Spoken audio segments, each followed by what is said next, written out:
There's one other thing that I wanted to mention too. I should have mentioned this last time, but there is a big book up here. It's for Andy R.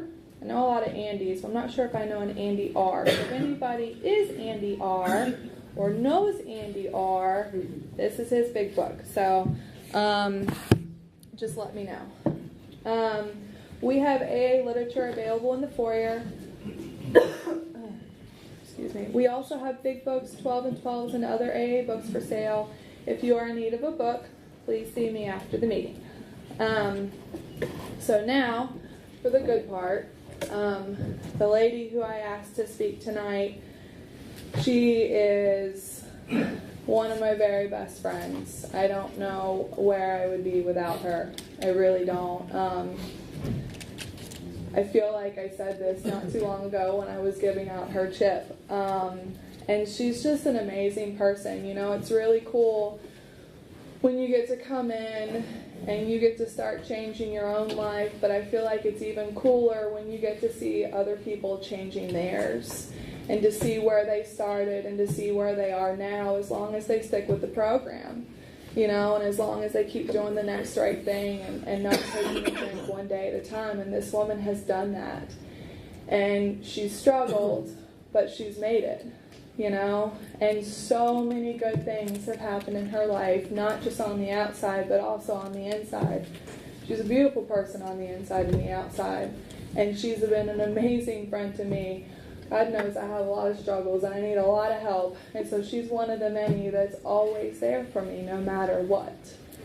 And I don't think I could say that about anybody that I used to hang out with in active addiction. You know, that's one of the things that we get to experience when we stay in this program. One of the many things. And I thank God for you every day, Hannah. I can't wait to hear what you say. And thank you for coming up and sharing your message.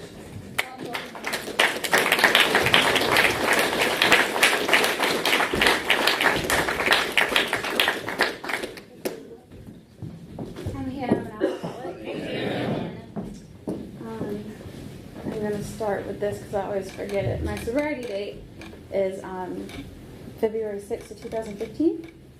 And so I recently picked up my 3-year chip, which is a super duper accomplishment for me. I have a sponsor who is here, and she's amazing and she's very patient. And we work through the steps together.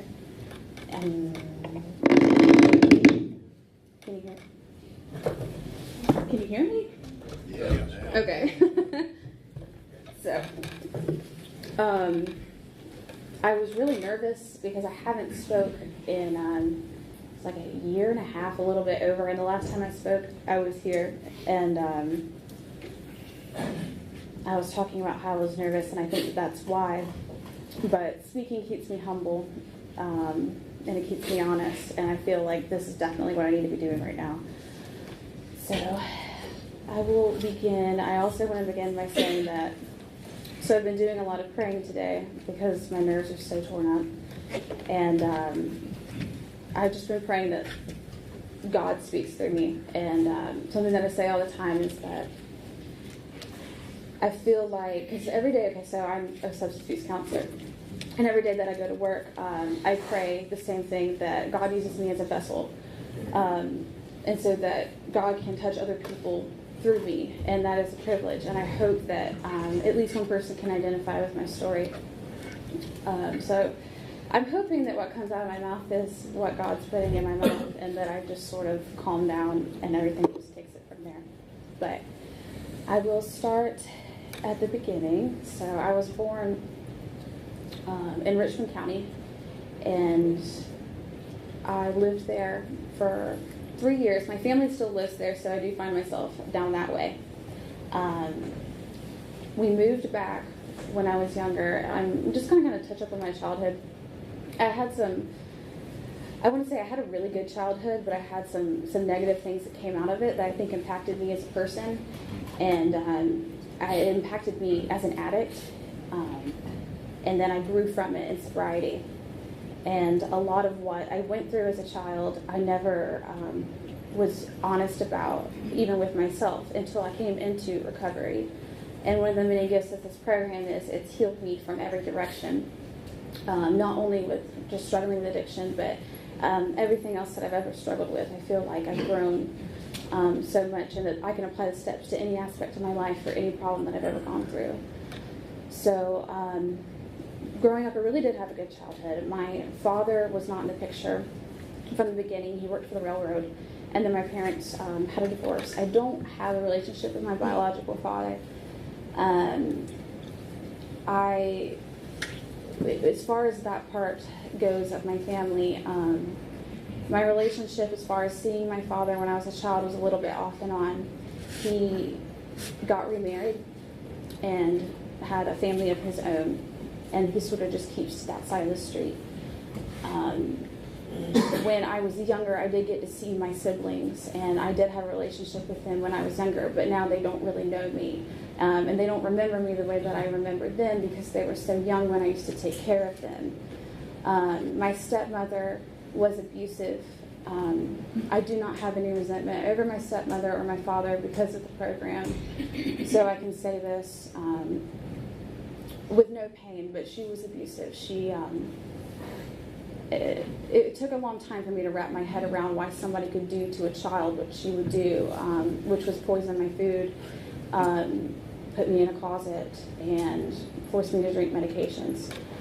I was so young when it was going on that I didn't quite comprehend what was happening to me. It was a little haunting. The more I grew up and the more that the memories came back. And the main memory that I have of that time is just a feeling, and it's basically like a feeling of terror that I always had when I was there. When I got a little bit older, a nasty custody battle ended up completely separating me from my father. And it was just diminishing of the relationship. It wasn't anything too bad, and that's okay. So that's sort of how that worked out when I was a child. My mother's a superhero. She's absolutely amazing. She's a total badass single mom when she was, and she always provided for me. I had no idea how little we had because she always provided for me, and she was a young mom, and it's funny to look back because she was my age when she had me, and she really pulled through. It was great. She got remarried to my stepfather, who is one of my best friends. I mean, he's been one of the biggest impacts in my life. I call my stepfather my real father. So throughout my story, if I say my dad, that's who I'm talking about, because I couldn't imagine it any other way. My parents got married when I was 7. I've known him since I was 5, but I really do feel like he's been there since I was a baby. That's how much I love this man. So I had a happy life growing up. I also gained 2 sisters from it because my father had 2 daughters from his previous marriage. And so I have my 2 older sisters that I'm very close to. It was really fun having that wish come true. I think most little girls wanted an older sister or a sister to play with, and so that was neat when they got married, and I gained 2. Some other things that happened in my childhood that I think shaped me is one that the first impact of death that I ever felt was when my grandmother passed away. And like I said, my mom was a single mom, and she did a really good job, and she had to work a lot. And so my grandparents, I don't want to say they raised me because that takes away from how cool my mom was, but they had a big part in raising me. And my grandmother had lupus. She was diagnosed with lupus when she was in her 20s. And just some backstory to describe the kind of extremely close relationship that I had with my grandparents and my grandmother is that she had a child, and because she was diagnosed with lupus so young, she had to go through treatment. She was not in remission when she was pregnant, and so after having the baby, there were complications. And her daughter Angela died a few weeks after she was born, and it was really tragic, and it was a horrible accident and wasn't expected. And so my grandparents, obviously that was a long time ago, before I came around, were very shaken by that.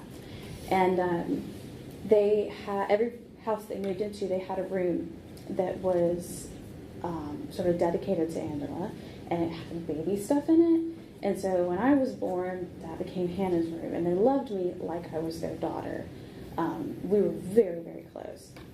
And my grandmother passed away, and that was hard for me. And I say that because I used her death as a scapegoat, which is something that I can look back on now and realize because I showed symptoms of depression from a very, very young age. And I didn't understand those feelings. I didn't understand feelings that I think are key to being a child alcoholic, one that's about to break loose in their teens, which is feelings of sadness and loneliness and not fitting in. And I do just remember that I used my grandmother's death as a scapegoat because, of course, it was sad when you're a child, but I didn't quite understand how to deal with feelings, and I felt like you had to have a reason for them. Another thing that happened while I was a child, and I say this because this is something that I did not deal with until way later on in sobriety. It's something that hit me at full force when I got sober, and I didn't know how to deal with it, and I didn't know how to say anything about it. I didn't know how to seek help. But I was sitting in a speaker meeting, and a man shared part of his story that I identified with, and I thought that if that person can say that in front of people, and he can overcome that pain, that I can too. And so I was sexually abused by a family member when I was a child for years. And nobody in my family to this day knows. That family member lives in another state, and I'm sure I'll never have to see them again. And I will never tell my family. That's my personal decision. But I've told people in AA. And I have been able to find other people in AA who knew how that felt and that I could relate to. And through the steps and through my higher power, I've been able to overcome that pain. And I've been able to break a cycle of pain that I inflicted on myself since then, and come to terms with that. But now that I got all the bad stuff out of the way, I really did have a decent childhood. It was pretty good. So moving on. When I was a kid, it's weird because I know like a lot of people say they knew they were an alcoholic from the start, and I definitely know I was. Like I feel like I was born an alcoholic, but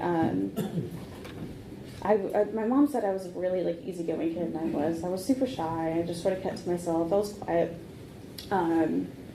I do remember getting into middle school. God, kids suck. Kids are so mean, and middle school was awful. And I had this great unibrow. I did, and my teeth were so messed up I couldn't close my mouth, and I'm not exaggerating. It was that bad.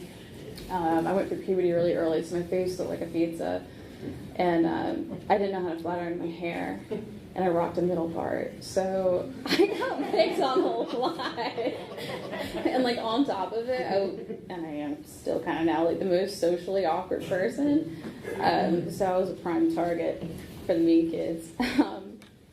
And that was rough. Around that time too, my dad was deploying, and I was also living in the home with an active alcoholic.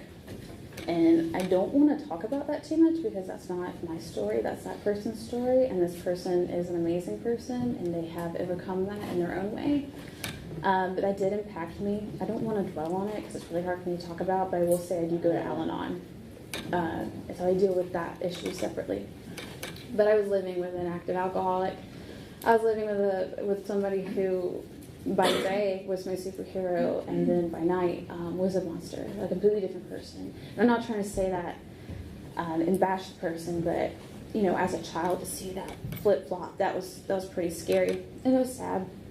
And so when my dad would deploy, of course that person would start drinking a lot more, and that's when a lot of my behaviors started to kick in, like isolation and manipulation and lying and self-inflicted pain, and I didn't know how to deal with it. So I think things really started to spiral around that time. Around that time I did start drinking. My parents, we would go like on vacations and stuff, and we would go to countries where drinking age was like not a thing. And I remember we would like go to the Dominican. This is just an example because I don't have a first drink. We went to the Dominican Republic one year. My dad thought it was funny that I could go to the bartender at 8 years old and ask for a beer, and they'd give it to me. So he would have me order his beer, and then I would drink it on the way back. And then my mom used to think it was funny that I truly believed her wine was grape juice. But if you fill a bottle this high with grape juice, I'm probably going to think that's what it is. And I would dip into that too. But as far as the first time I got truly drunk, I think I was in the 8th grade. Maybe I was in the 7th grade. And it was the 4th of July. And I went over to my neighbor's house. Me and her best friends, we're still best friends to this day. And our parents were partying together. And so we're like, well, we're going to party together. And we did. And I remember climbing up on her parents' countertop. And their like liquor was all up in this big cabinet. And they had all these different liquors. And so I made myself this cocktail of everything because I thought if I take like that much out of every bottle, then no one's going to notice. And it was so nasty. And I mixed it with Mountain Dew. And so that was my night. And then I went to the refrigerator and saw that her mom likes box wine. And she was never going to notice that I drank all that box wine. So I did that. And so I drank so much that night. I think the thrill of like going back and forth and sneaking the alcohol was really cool. We didn't really do anything super crazy. And we ended up watching movies, but I will say I drank so much that night. I got so drunk and I did black out. Of course I didn't understand what that was, but I just remember coming to on her couch and my face was soaking wet because apparently I was crying. I have no idea what I was crying about. And then I went to the bathroom and I looked in the mirror and I looked at my face in the mirror and my eyes were doing this wayward thing. That, yeah, like one towards Rottingham, one towards Bass. And those are the eyes that person in my family used to have when they drink. And it scared me to see myself with purple wine lips and cross eyes. But it didn't stop me because I woke up the next day feeling sick but kind of ready to go again. So that's sort of how that began. I noticed that alcohol for me was not only just an escape from sort of what I went through maybe at school or whatever I thought was some major issue back in the day that I would just never get over. But it was also a way of, I don't want to say like saying screw you to that family member, but I feel like kind of that was my intention of if everyone's just going to turn their head to you, then I'm going to do it too. Because I felt like we weren't getting anywhere with the way I was feeling about it. I also want to say now, I meant to say it in the beginning, that AA saved my life, and I am an alcoholic, but I'm also a drug addict. And I'm not going, it's an honest program, and I feel like when I tell my story, I like hold back from that a bit. Of course, I'm not going to manifest on the details of it, for the goodness of AA, but there's parts of my story where it's going to be obvious that was playing a huge role in it. And that's a really big part of my story, and I don't want to leave that out. Again, not going to go into too much detail, but I want to make that clear. So once I got into high school, it really started to take off. Some other things were changing when I got in high school. And like I said earlier, AA has been so good to me because it's helped me work through all of my issues, even outside issues, and issues that played into my addiction. So I started noticing changes in myself when I was in high school. I noticed huge changes in the way I was feeling and the ways that I coped with those feelings. It wasn't normal sadness. It wasn't sadness based off of anything that had happened in my life or anything that was a current event. I noticed that I had no control over my body. I was having flashbacks and panic attacks that I didn't understand, that I didn't know how to deal with. And I was feeling depression, but I didn't understand what depression was. I didn't know how to talk to people about that. I didn't have a family that talked about that and could say, hey, let's get you to a doctor. Hey, I felt that too, or I see that look in your eyes and I know exactly what that is. So when I was feeling that way, it led to a lot more isolation. And so I did start drinking a lot in high school, like the beginning of high school. And that's when I found other substances as well.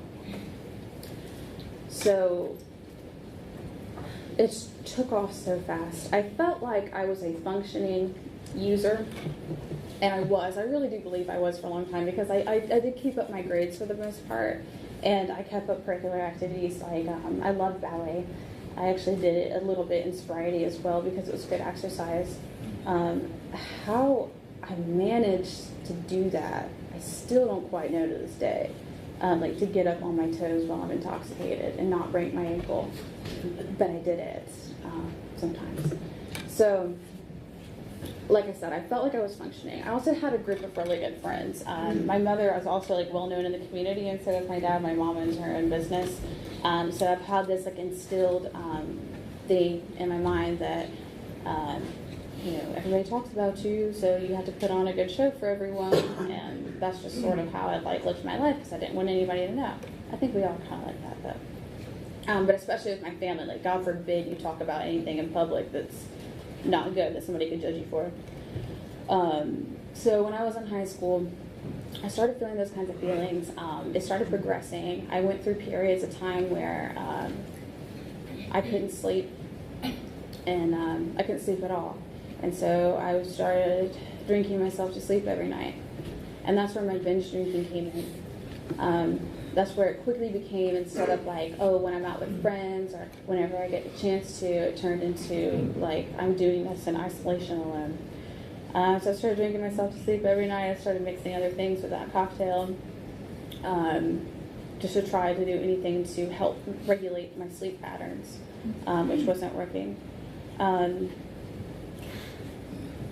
I would go to school intoxicated. I would drink before I went to school. I would drink while I was at school.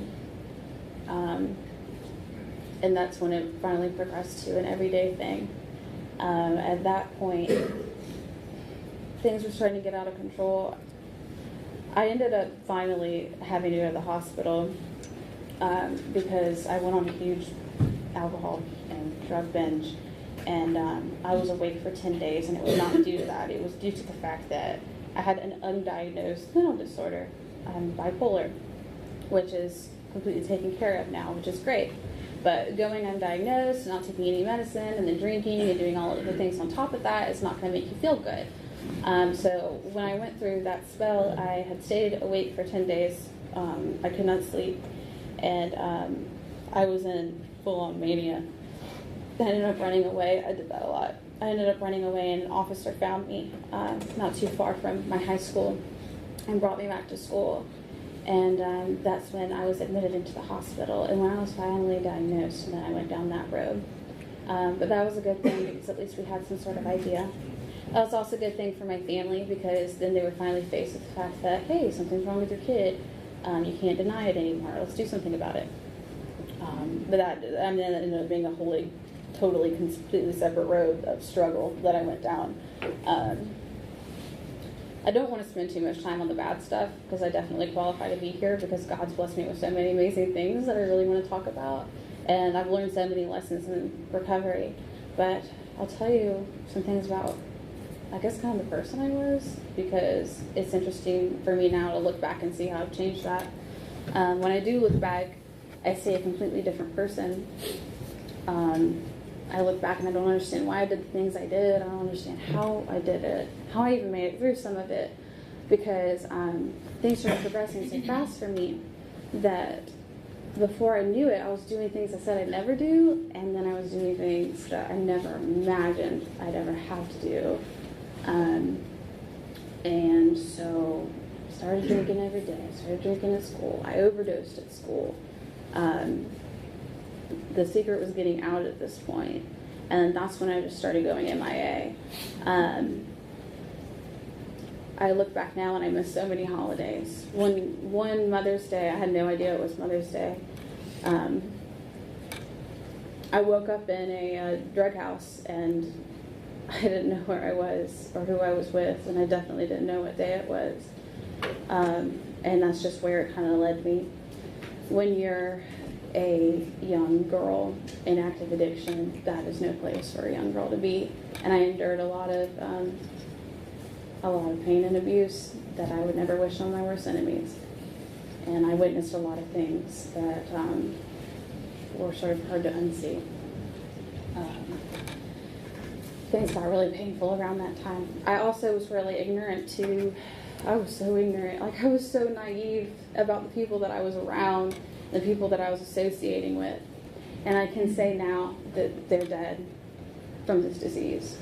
Yeah, they're either in prison or they're dead, all of them. And looking back, it's like, oh my God, like that is where I was headed. It's really scary. It's really scary because this has happened like really, really recently. I'm the only one who made it out. One without a record. That's another thing too I'm really blessed for, because it led me down my career path. I am so grateful that I don't have a record. I'm the only one who doesn't, and who is not in prison, and who of them, they have not made it back to us, which is really devastating. And a lot of them were involved in gangs, which I did not realize until later on. So that's just sort of kind of like what that picture looked like back then. And I was a hot mess. It was really, really bad. And I was young to go through it. So I got sober when I was 18, and I'm 21 now. And I'm very grateful that I was blessed to get sober when I did, because like I said, I was headed in a really bad direction. So it got to the point that I couldn't take it anymore. I was very hopeless. I was an adolescent, and when you're 17 and you've only lived for 17 years, and a huge chunk of your years were like ruined by putting alcohol into your body, it's really hard to see into the future. It's really hard to imagine, well, where could I be 17 years from now? And I work with adolescents, so I kind of understand like what my mindset was like back then. And I was extremely irrational and very hopeless. And, you know, honestly, if I went through it now, like all that stuff affected me now, and I didn't know what I know now, I know that I would still feel just as hopeless as I did. But I was, I couldn't fathom being sober at all. I did not know anything about AA. Nobody had ever told me anything about AA. I didn't even know how to ask for help. I didn't know anything about treatment. I knew that rehabs were a thing. My mother would actually threaten me with rehab, so I didn't think of it as a good thing. And when it started getting really bad is when I didn't know my own strength, and I had a lot of accidental overdoses. But then I'm just going to go ahead and sum up the bad parts, because I'm ready to get through that, because it got a lot better. But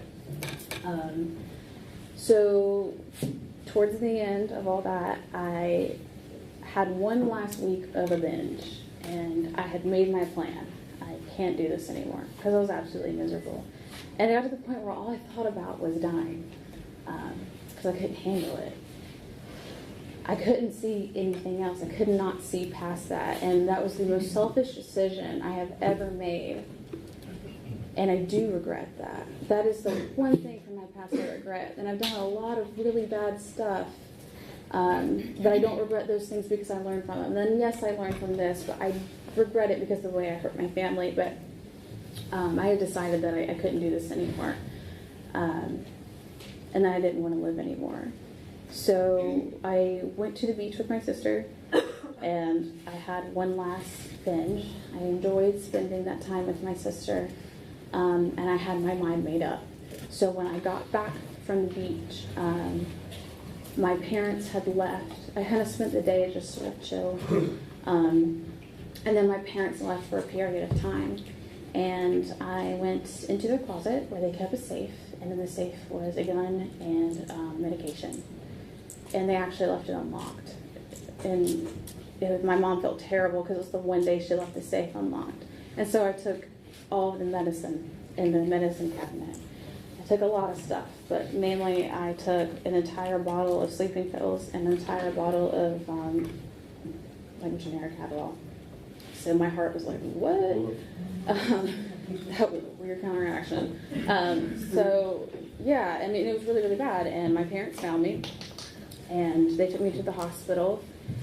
I woke up 3 days later in ICU, and I woke up, and my best friend was hanging over me, Mike. And he was crying because he had actually been with me that day, and when he left, he had a really weird feeling. And he called my other friend, and she said, Hannah's not okay. I know Hanna. She has not been okay. We need to go. I think she's going to kill herself.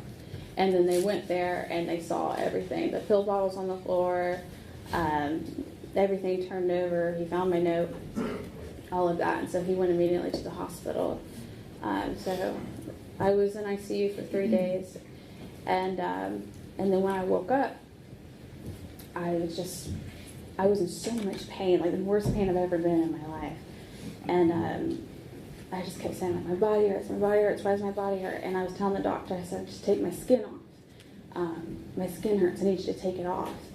And I looked at the nurse and I said, why does it hurt? Why does everything ache? I feel like I'm dying. And she said, this is the part that I apologize for. You're going through opiate withdrawal. You are an addict, and we're sending you to treatment. And I felt that before, but never this severe. Because while I was in there, they had me detoxing through fluids IV, so that when I woke up, it was like that. That was just absolutely devastating. What I do remember from that event was when my mother found me, and I just remember her screaming, and she saved me that night because she was able to get some of the pills out of my system before I got to the hospital. And I'll never forget her screams. When I did get to the hospital, it was too late because it had already gotten in my system. So I wasn't able to get out of the bed because they were afraid of my heart rate getting too high. So they sent me to treatment after that. I went to this treatment center in Tennessee. It's called Brookhaven. It's like one of those Hollywood treatment centers. And I feel so bad that my parents were dishing out that money when they could have sent me somewhere around here. But they didn't know, and it was amazing. It was great. We got foot massages there. That wasn't actually They took us to get our hair done. They took us to Target. My biggest regret from rehab is utilizing those things more than the actual groups and the therapy sessions. Being there was great. I was there for 90 days. It was amazing for many reasons. I got to separate myself from the toxic relationships that I had back home, from the abusive relationship that I was in, that I feared my life in. I didn't have to talk to those people. I didn't have to talk to my parents if I didn't want to. It was just amazing to be like in this safe place where I could get what I needed. I really enjoyed being there. I ended up finishing detoxing in there, so I don't really remember my first month there because that was all a blur, but it was really a great place, and that's where I was introduced to AA. So when I woke up in the hospital, the nurse told me, hey, you have a problem. She said, have you ever gone to AA? And I said, what are you talking about? Like, I've never heard of it before. And she sort of explained it to me, and I just thought it was like, I guess what everybody thinks AA is just like a bunch of people sitting around talking about wanting to get drunk. And she said no, because she was actually one of us. And I'm so grateful, so that when I got to treatment, I had the option of going if I wanted to, and I went. And I immediately fell in love with it, the meeting that I went to there. When I first got to AA, I was in a church basement, the one in Tennessee that I went to. I did not have a concept of a higher power. I will say I was raised Southern Baptist. My grandfather, who I said had a huge part in my life, he was a Baptist preacher, so I had this preacher's daughter complex thing going on. And I was very like, ooh, I don't want God, I don't want any of this. So I was in this church basement, and then I see like God on the wall and God in the steps, and that kind of freaked me out. But then everybody explained to me that that's step 3, and I can get there a little bit later. So take your time, it's cool, it'll come around. That's where I fell in love with AA, was in treatment. And so also, when I got to treatment was when the cops had been watching us, and when I got there, like it was a few days after I got there, they finally did the drug bust and everybody went to jail. So I kind of missed that one by a hair, and I feel like that was just sort of God's plan for me, which I'm really grateful for. So when I got back from treatment, I thought I was going to be a white chip wonder and only get one. That didn't end up happening. I stayed sober for about 9 months, and I was really white knuckling it. I don't know why I did this, but for some reason I felt like I didn't need a sponsor, and like I could just keep coming here and like sitting back there, and every 15 minutes going out to smoke a cigarette, and then come back in and act like I know what I'm talking about, and that really didn't work for me at all. I was here, kind of. And I realized, I thought I was doing it right. Like, I thought I was the AA member. Like, I'm coming, I'm doing my thing. I'm totally going to stay sober. This is how you work the program. People were telling me to get a sponsor, and I'm like, good. I am my sponsor. And so, let's see how that got me. So I was white knuckling it for about 9 months, and then I started feeling miserable, as usually would happen to somebody who's doing that. And that's when I felt like, okay, I need to do something about this miserable feeling. I knew that I was on the verge of a relapse, and I went to go live in the Bethany house, the halfway house here. And that was awesome. That was a huge deal for me, and I learned a lot there. But I did relapse like 3 weeks into living there, and I got kicked out. And they let me come back. But that happened, and it came as like this huge surprise. And I remember when I like first told my story, and I was like leading up to this thing, and then I relapsed. Like it was some plot twist. And it's like, no, everybody saw that coming. No, I didn't. I guess not. And it was like, I don't know what I expected to happen, and it was the most like normal day. What time is it anyway? So I went on a walk while I'm living there because they allowed me to do that, and I'm walking on the street and I see this random dude who has alcohol of my choice, and he like points me out and he's like, hey, do you want this? And I said, yeah, I do, thanks. That's exactly what I've been looking for. Oh my, I'm not even kidding, it happened just like that, and it happened that fast. And oh my God, it was terrible. Like, it was in like 10 minutes time, but I had to borrow $1 to roll so that I could take the medication. Like, that's how bad it was. Like, I bought the drugs, and then I had to go borrow $1 so I can ingest the drugs. Like, I was at that point. And it's like not registering with me like at this time, like what I'm doing. So then I walked back to my halfway house. That didn't work out too well. It was pretty obvious what was going on there. Everybody thought I had the stomach bug, and then it kind of turned out that no, Hannah doesn't have the stomach bug. Hannah's intoxicated. And so I came clean about it when they sat me down and asked me for the truth. And that was amazing. Like, it was so sad. It was like a terrible day, but to be like, yes, I did this thing, and I am like literally done this time. I am so done. And Iris, the house mom, who was on shift that night, she told me, it was late whenever I confessed. She's like, okay, pack your bags in the morning, go, but you can spend the night here. I'm not going to throw you out right now. And I was crying. I was so upset. And she looked at me, she's like, you're not going to do anything stupid, right? She knows me fast. And I was like, you know what? I'm really not. Like, I'm really not going to, do anything crazy. Like, I don't really want to die. Like, I kind of want to live. I feel horrible. And I want to make it better. It was terrible. My mom came to pick me up. And she was so upset. And she just kept saying, what happened? Why did this happen? And I kept saying, I don't know, and I really didn't know. When it's pretty obvious what happened. I didn't do what I was supposed to do. I didn't take anyone's suggestions. I was not working a program. I say meeting makers make it, but that is not true, because I made so many meetings, you guys. Like meeting makers who get a sponsor and go through all 12 steps and then keep coming to meetings and work with other alcoholics usually are the ones who are going to make it, not me back there smoking the entire time. I mean, honestly, like sometimes I didn't even get out of my car. Like, I just came here. Casey knows. Actually, I'm going to throw in the bus. We used to like sit in Casey's mom's car and listen to Alanis Morissette like for the entire AA meeting and smoke cigarettes. Sorry. Anyways, we made it.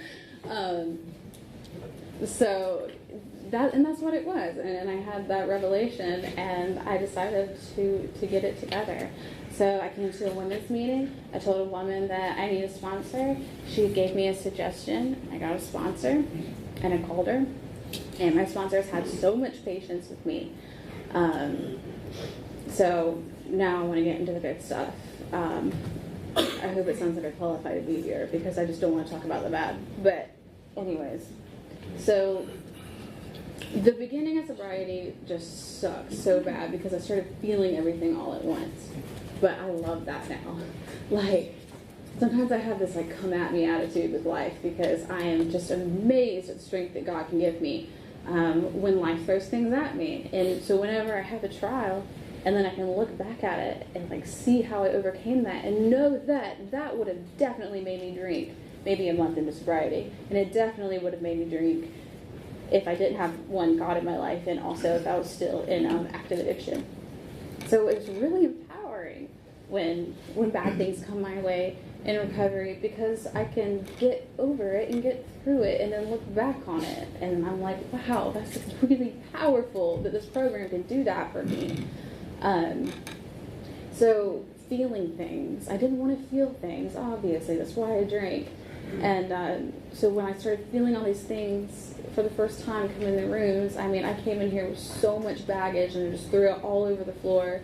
And I didn't know what to do with that because you're newly sober. So you have like this ADHD depression where you're like, I have so many bad things and I don't even know where to begin to fix it. And I thought that I needed to mend like everything around me, like my horrible relationships with my family, all the people that I hurt, and unemployment and all of that, when I had to start with me. And that's something that I didn't realize when I first came in here because I'm a fixer. I want to fix everything that I can see, but I didn't want to fix myself. Because God forbid I admit that I did something wrong and that I hurt people and that I am the problem. So that was rough. I mean, it was really rough. I was really, really depressed. Like my first 3 months of recovery, it was really bad. I mean, people were concerned, but it was okay, and I got through it. And I knew that I would. I needed a little help along the way, but it was fine. And so when I did step 1 with my sponsor, it was easy to say that I am an alcoholic, but it wasn't easy for me to say that I was powerless when I first came in the rooms. But then when I was doing this with her after a fresh relapse, and I knew I was powerless, and it felt really good because I didn't see it as a weakness. I mean, of course I had a lot of weaknesses, but I didn't see it as the fact that I'm, weak to something. It's just that I can be honest about myself and admit that, I have no control over it, because if I did, I wouldn't be a shithead who continued to put my family through hell, because then I would have had power over it and I would have stopped a long time ago, but I don't. And then, so with step 2 and 3, my sponsor was great because I told her when we got to that, I said, I don't have a God concept, and I don't know where to begin with that. And so I think it's going to take me a little bit of time to get one of those. And she was great. She said, you don't have to right now, and your idea of what God is might change through the program. But just start praying. Pray to anything. Pray to somebody who hears you, but pray for willingness. And that's what I did. And slowly but surely, I found my way back home to my higher power that I had when I was a child, when things were innocent and sweet, and when my heart was a lot warmer. And once I was able to grasp that and hand things over to God, which of course I struggle with, but like that's a really good feeling too, to just be like, take it. And I think that after step 3 is when like lights started to kind of shine, and I wasn't feeling like I was walking through a fog, and I just felt like that was sort of lifted after the 3rd step, because that's when I was starting to connect with my higher power and truly be able to give all that baggage and that pain and those tears over.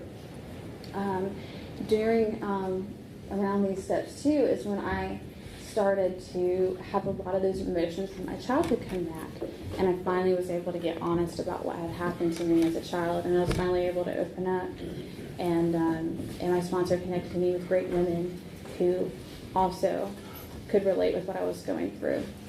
As far as 4 and 5 goes, I hated 4 and 5, and everybody kept saying that once I get through it, like it was going to be some like amazing revelation, and it wasn't like that. And I'm not going to lie to you, I did not like doing those steps. I did not feel good when I was done with those steps immediately, but I eventually did.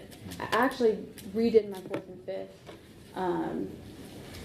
later down the line after I had done all my 12 steps, and I did it with somebody else. I mean, just because I felt like you have to do those over and over again. And so I revisited that because I felt like I wasn't completely honest the first time, which is probably why I didn't feel very good when I was finished with it. But it's hard. It's hard to be like, you're feeling all these feelings, and all of a sudden it's like, now look at yourself. So I'm like, oh, really? But I definitely come back to that one, and I'm sure that pretty soon I need to go ahead and do another one. But that's my experience in it. I mean, you can keep doing these steps over and over again, especially those two. So 5 and 6, those are my favorite. Because once I was able to look at what I had done and who I am as an alcoholic, I was able to start reconstructing myself. And that's where I was able to reconstruct myself from all aspects. So I mentioned that I struggled with mental illness.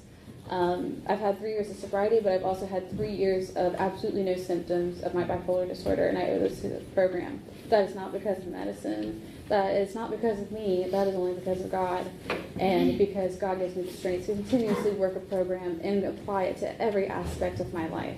And that is the only reason why I do not have to be locked in a psych ward for the millionth time and have to struggle with that on a regular basis. And those steps I really owe it to, because that kind of keeps me in check.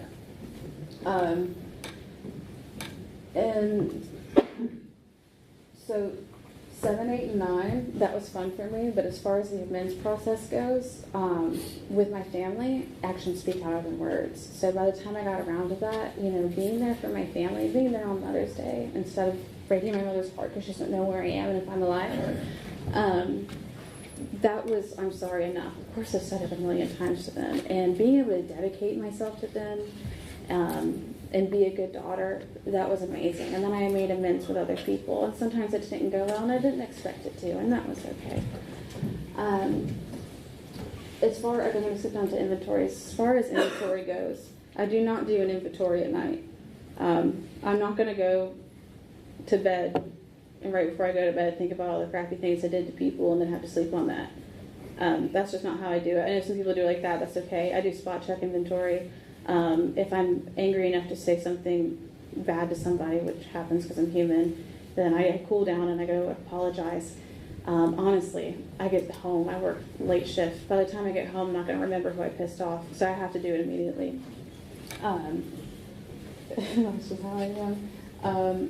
The 11th step, I connected with my higher power by step 3, and that's something that I just continuously practice. I love the 11th step meeting here. I love my God. I give all the glory to Him, and that's just been the biggest thing for me in this program. And having had a spiritual awakening, it was not a pretty spiritual awakening. I think my spiritual awakening was like crying my eyes out and rocking back and forth in the Bethany house smoking porch saying, I don't want to do this anymore. That's what a spiritual awakening looked like for me. And because that's when my eyes were like finally open. I sponsor. I have 2 sponsees right now. One's in treatment. One is in Charlotte. I'm a long-distance sponsor to her. I met her when she was here, and that works for us. That's how we are. The program's done so many amazing things for me. I just bought my first home with my fiance. He is not one of us. He's a normie, but he loves me, and he understands me on a level that I didn't expect anybody else to understand me on. And so we're getting married May 19th.